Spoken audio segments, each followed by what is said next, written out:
حضرت غوث پاک جیلانی پیر بعد میں بنے، عالم بعد میں، اگرچہ پیدائشی ولی تھے، لیکن غوث اعظم کہتے ہیں میں نے سبق استاد کے پاس بعد میں پڑھا، میں نے حضرت ابو سعید مخزومی کے ہاتھ پر بیعت بعد میں ہوا، خلافت بعد میں ملی، سارا کچھ بعد میں ہوا۔ پہلے دن جب گھر سے نکلا، ابا جی میرے وصال کر گئے تھے، کہتے ہیں میری ماں نے، سید زادی نے مجھے گود میں لیا اور میرا ماتھا چوم کے کہنے لگی عبد القادر ایک وعدہ میرے ساتھ کر، زندگی میں تیری زبان سے جھوٹ نہیں نکلنا چاہیے، تیری زبان سے جھوٹ ہے۔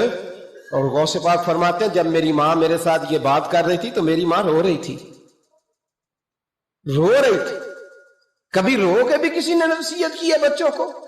حضرت غوث اعظم رضی اللہ تعالیٰ عنہ فرماتے ہیں مجھ پر میری ماں کی بات طاری ہو گئی، طاری ہو گئی میری ماں کی بات۔ وہ میری ماں نے آنسوؤں کے اندر لپیٹ کر جو مجھے تحفہ دیا تھا نا سچ کا، وہ میرے ذہن پر، دل پر، روح پر چھا گیا۔ اور ڈاکو جب لوٹنے آئے تو 100 دینار کپڑوں میں سلا ہوا تھا، وہ کبھی کسی نے ڈاکوؤں کو بھی بتایا کہ پیسے ہیں تو لے لو؟ یہاں تو شریعت بھی بڑی ساری گنجائش دیتی ہے کہ بچاؤ اپنا مال، لیکن غوث اعظم رضی اللہ تعالیٰ عنہ فرماتے ہیں ماں نے مجھے آنسوؤں میں لپیٹ کر دیا تھا، لپیٹ کر کے سچ بولنا ہے۔ تو مائیں عظیم ہو تو پھر بیٹے بھی عظیم ہی ہوتے ہیں، ماں عظیم ہو تو بیٹا بھی پھر عظیم ہی ہوتا ہے۔ لپیٹ کر سچ کا تحفہ دیا تھا۔ تو سیدنا غوث پاک فرماتے ہیں جب انہوں نے آ کے کہا نا کہ تیرے پاس کیا ہے، تو میں نے کہا 100 دینار ہے۔ اس نے جیبیں بھی کھولی، ہاتھ بھی کھولے، جوتے بھی اتارے، پگڑی بھی کھلوائی، کوئی شے نہ نکلی۔ تو کہتے ہیں وہ سردار کے پاس لے گیا، کہنے لگا سردار یہ عجیب بچہ ہے، کہتا ہے 100 دینار ہے، سارا ڈھونڈ لیا ملے نہیں، تو یہ جھوٹ بول رہا ہے۔ تو کہتے ہیں جب اس نے کہا نا جھوٹ بول رہا ہے، تو حضرت غوث اعظم کہتے ہیں مجھے جلال آیا، غصہ، میں نے کہا خبردار یہ بات نہ میرے ساتھ آج کے بعد کرنا، میں جھوٹ نہیں بولتا، یہ میرے قریب نہیں آ سکتا، خبردار۔ یہاں بچوں کو غصہ تب آتا ہے جب مرضی کا برگر نہ ملے، غوث اعظم کو غصہ کب آیا؟ خبردار سارا کچھ کر، آج کے بعد یہ لفظ نہ کہنا میں جھوٹ بولتا ہوں، عبد القادر جھوٹ نہیں بول سکتا، ہو ہی نہیں سکتا۔ اس نے کہا پھر بتا پیسے کدھر ہیں؟ تو حضرت غوث اعظم نے بٹن کھولے اور الٹ کر کے کرتا کہنے لگے میری ماں نے سیے تھے۔ 12 سال کے غوث پاک، یہ ایک روایت ہے 14 سال۔ یہ ہم لوگ اس کو کہانی سمجھتے ہیں، کہانی نہیں بھائی، یہ واقعہ اگر تیرے میرے سامنے ہو تو اللہ کی عزت کی قسم کھاتا ہوں میں اور آپ بھی توبہ کر دیں، کیونکہ وہ واقعہ نہیں ہو رہا تھا، وہ کیفیات تھی، وہ طاری تھا سارا کچھ اس وقت۔ غوث اعظم رضی اللہ تعالیٰ عنہ کا یہ پیسے 14 سال یا 12 سال عمر مبارک ہے، ڈاکو اس کا سردار کہتا ہے مجھے 22 سال ڈاکے مارتے ہو گئے تھے، اور 14 سال کا بچہ عشق لگا سی کھیڈا کھیڈ دی، 14 سال کا بچہ غوث اعظم نے پلٹ کے دکھا یہ پیسے۔ تو وہ ڈاکوؤں کا سردار کہتا ہے کہ پتہ نہیں مجھے کیا ہوا کہ بچے کے جذبات کس طرح کے ہیں، افکار کس طرح کے ہیں، خیالات کس طرح۔ کہتا کہ کہاں جا رہے ہو؟ کہا میں علم سیکھنے بغداد جا رہا ہوں۔ تو کہا بیٹا دنیا پیسے چھپاتی ہے، تو نے بتایا کیوں؟ تو حضرت غوث اعظم نے پیسے اتار کے پھینکے، کہنے لگے پیسے تو رکھ، میں اس لیے بتا رہا ہوں کہ ماں سے وعدہ کر کے آیا ہوں کہ سچ بولوں گا، لے پیسے تجھے دے رہا ہوں۔ ڈاکوؤں کا سردار کہتا ہے بچے کی اتنی عمر نہیں جتنے مجھے پاپ کرتے سال گزر گئے، اور اس بچے کا ماں سے کیا ہوا وعدہ مجھے بدل گیا۔ میں دوڑ کے پیچھے گیا، میں نے کہا عبد القادر مجھے بھی یار بغداد ہی لے چل۔ کہا وہاں کیا کرنا ہے؟ کہا جس استاد کے پاس تو آگے بیٹھ کے پڑھے گا میں اس کے پیچھے بیٹھ جایا کروں گا، چلو بڑھاپے میں بھی کو رٹا لگا کے قرآن و سنت سیکھ جاؤں گا۔ تو کہتے ہیں تجھے کیا ہوا؟ کہنے لگے عبد القادر تو ماں سے کیا ہوا وعدہ نہیں توڑتا، میں رب سے کیے ہوئے وعدے توڑ رہا ہوں، توبہ میری۔ ڈاکوؤں سے کہنے لگے جاؤ کوئی سردار اور بنا لو، مجھے تو ماں بیٹے کا رشتہ جیت گیا ہے، یہ ماں بیٹے کا رشتہ مجھے جیت کے لے گیا، میں جیت گیا ماں بیٹے کے رشتے میں، یہ مجھے فتح کر گئے، تم کوئی اور سردار بنا لو۔ تو 22-23 ڈاکو تھے، پیچھے آ کے بیٹھ کہنے لگے سردار اگر گناہ اکٹھے کیے ہیں تو نیکیوں میں اکیلا تو نہ چھوڑ۔ او بھائی ماں بیٹے کا رشتہ اور ماں بیٹے کی تربیت، تو 14 سال کا بچہ توبہ کرا جاتا ہے، پر مصیبت یہ ہے کہ ہم وہ مائیں تیار کرنے میں کامیاب نہیں ہو سکے، لیکن ہم نے سدا ناکام نہیں رہنا۔ ایک درویش کی بات کر کے سمیٹنے کی طرف حضرت ابراہیم بن یزید نخعی